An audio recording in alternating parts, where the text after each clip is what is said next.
หมายสูงค่ะเมื่อใดเป็นวันที่6เดือนธันวาที่5ปี2026ในตอนใดเข้ามาถ่อมด้วยข่าวงาวเกี่ยวเลยลวงต่อซานซูจีก็เป็นลูกจ้ายค่ะตุกย้อนให้ไหลหันหน้าแม่ในเอาเมื่อวันที่4เดือนธันวาที่5ปี2026ใน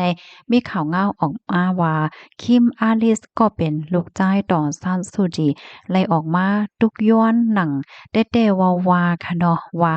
มั่นใจในย้อนตื้อต้างให้ไหลครบทบ ก็เป็นแม่ในมันใจรัดกว่าดีสื่อข่าว NPR ค่ะเหี่ยวก็ลาดปึ้นมือค่ะกว่านตีป่นมากค่ะเตียนมั่นใจโวนเหี่ยวก็เงินจะเรียกข้อคมนะนั่นน่ะเนาะว่ามือพ้องตีก็เป็นปอเขาอันมีชื่อว่า Michael Alice ไลผัดยานเมืองก้นกว่านั่นค่ะนะไลมีตื้อตั้งไลคบทบหันหน้าก็เป็นแม่เป็นปอกำเลินสุดย้อนก็เพราะว่าเบอร์พ้องหนังนั้นนั่นไหน ก็เป็นแม่เขาอันเป็นต่อซ่านซูจีเนี่ยก็ยากุมขังตัวไว้อยู่เฮ็ดจังไหนก็เปิ้นหนังนั้นแลแหนมันจ่ายโคกจะไหลมือพ้องนั่นเหี่ยวก็ยินใจเลขข้อคมแห้งหน้าอาลานั่นขนาดนะในวันเมินในเนี่ยก็มันจ่ายย้อนตื้อตั้งให้ไหลโฮบทบหันแม่ไข้หันแม่ไข้ทบแม่เฮ็ดจังไหนแลอ่าใครฮู้ว่าป้าอยู่หลีแม่ได้เป็นหือพวงแม่มีไว้อยู่ดีไหลตั้งหลายว่าสังว่าเจิ้นได้เฮ็ดไหนเพราะว่าเฮาคามาด้วยตอนไหนแหน่มื้อพ้องนั่นค่ะเนาะมื้อพ้องตีก็เป็นเจ้าโพต่อซานซูจีเปิ้นอยู่ลีเนี่ยค่ะเนาะนอนห้องยาว่าสังว่าจังไหนไหนมานั่งก็ไหลมีตื้อตางลุ่มลาดด้วยถึงป้าถึงลวงส่งสังกำเลินสุดนั่นน่ะเนาะจึงว่าความเมื่อไกลก็เป็นลูกจ้ายวนถึงจึงนั้นเหี่ยวก็ยินข้อขมแห้งเฮ็ดจังได๋อะค่ะ ลวงต้งหนึ่งเกี่ยวเลยลวงต่อซ่านซูจีในโฮเลินโทนที่5ปี2026ในค่ะก็มีหลายๆฝ่ายค่ะเนาะที่เอิ้นเปิ้นออกมาตุกย้อนเฮ็ดจั่งใดคะนะ ลงปอจึงเมื่อโฮมตุ่มนั่นเปิ้นเผาตีโคมปล่อยเงาหางเส็ง MRTV เมื่อวันที่30เดือนธันวาที่4ปี2026นั่นว่าตอนซ่านซูจีเมื่อเร็วอายุมี80ปีนั่นไล่ถูกค่ายลูกตีควักขังเสียวก็กว่าไว้ดีเคินอันมีไว้อยู่ที่เว้งลงในปีต่อยาวในก้วยกะว่าไว้ดีไหลจึงหือในได้ภายไลก็อำโหจอมในค่ะปะยอก็เลยฮู้ว่าตอนซ่านซูจีในไล่หาบลวงลดยอมปันตัวตามควัก ลง1ใน6ของตัวตามตั้งหมดเนี่ยค่ะมื้อเหลียวในตั้งพิษตัวตามคอกอันเลยอยู่ในได้ก็เป็น18ปีปลายเก่าเลินเนี่ยค่ะเมื่อวานตั้งได้ก็เป็น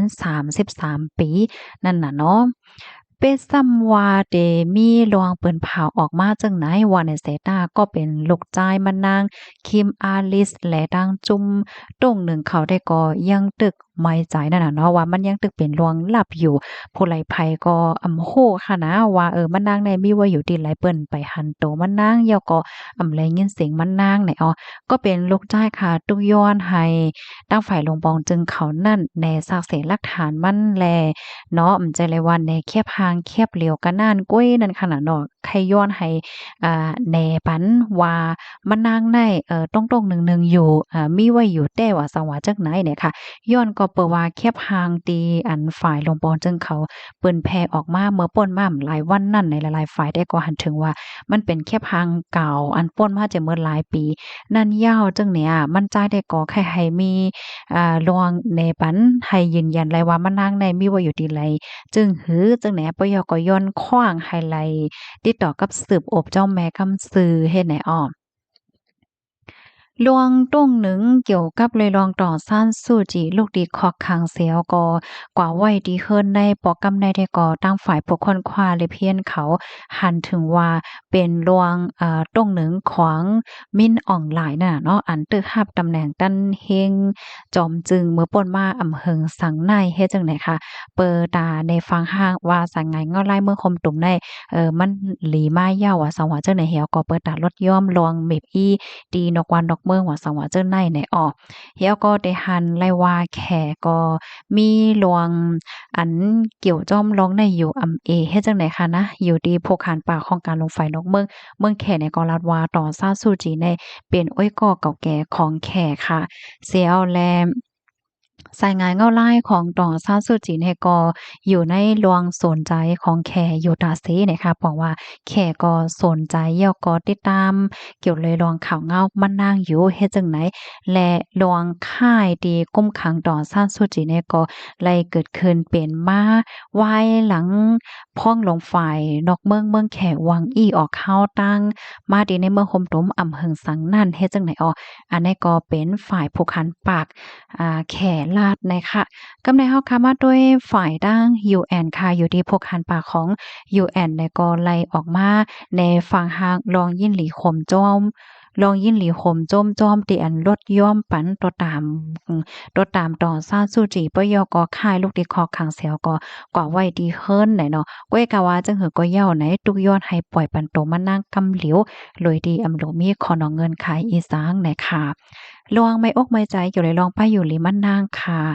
มีข่าวเงาออกมาเกี่ยวกับไปลองป้ายอยู่หลีมันนางค่ะเนาะหลายๆฝ่ายก็ไม่ใจจ้วมนั่นขนาดนะตั้งฝ่ายลงปอจึงเขาก็ลาดว่าลงค่ายต่อซ่านซูจีในก็เป็นย้อนกระปอฟิฟ้าราศีในมันฮ้อนไม่แห้งหนาอาลาเปิดตาลวงข่มลมลองรอดเพของมะนางค่ะเนาะที่อานายุใหญ่เย่าว่าสังวาเจิ้นในในก้อยกะว่าจังหือก็เย้าในค่ะนะ ยังกวยกะว่าจังหือก็เย่าไหนฝ่ายโพดทางนาเช่นมันนางป้าเจ็มลูกจ้ายนั่นค่ะน่ะเนาะภายหลก็ยังอำไปจางติดต่อกับสืบเปิดยืนยันว่ามันนางในมีว่าอยู่ดีเลยเด็ดๆแลอยู่ลีกินหวานอยู่ปองว่าต่อถึงมื้อเหลียวได้ก็เป็นไรรับขว้างให้จางติดต่อกับสืบมันนางและเขาหบทบตั้งมันนางว่าไหนค่ะพี่น้องค่ะถอมข่าวงาโหนยาวหันเทิงจังหือพองค่ะลองได้ก็ได้เลยว่ามีโพใจก้น ตัวตั้งลูกลมฟ้าตีเลยถ่อมเลยยินข่าวเงาอันใดนั่นน่ะเนาะเหมือนจังว่าก็เป็นลูกเนาะก็ไข่ทบแม่ไข่หันแม่ทุกย้อนให้ไลอบจ้อมแม่ว่าสว่าจักไหนนั่นน่ะเนาะเฮาว่าในตอนการเมืองว่าสว่าจังไหนไว้ให้กำหนึ่งค่ะเนาะเพราะว่ามาด้วยในตอนของในนาฮอดอเฮิรนเนี่ยก็จังว่าค่ะเนาะพ่อแม่ลูกว่าสว่าจังไหนเนี่ยก็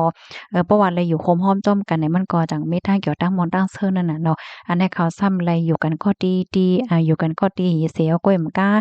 จังอบกันหนอมหันกันว่าสวายเฮ็ดไหนก็เป็นลูกได้ก่อทุกย้อนว่าใครทบแม่ใครทบแม่เฮ็ดไหนว่าแน่ข้อมูลตอนแรกค่ะเลยเปิงอิงออกมาที่ห้องการข่าว BBC แล้วก็ห้องการข่าวเมสซิมาในพี่น้องค่ะรับถ่อมเย้าหันถึงจังหือพองปันตาหันถึงมาลายในค่ะนะค่ะยินจมเย็นนำค่ะย้อนให้อยู่เลยกินหวานในรถเพกันข่าวไม่ทรงค่ะ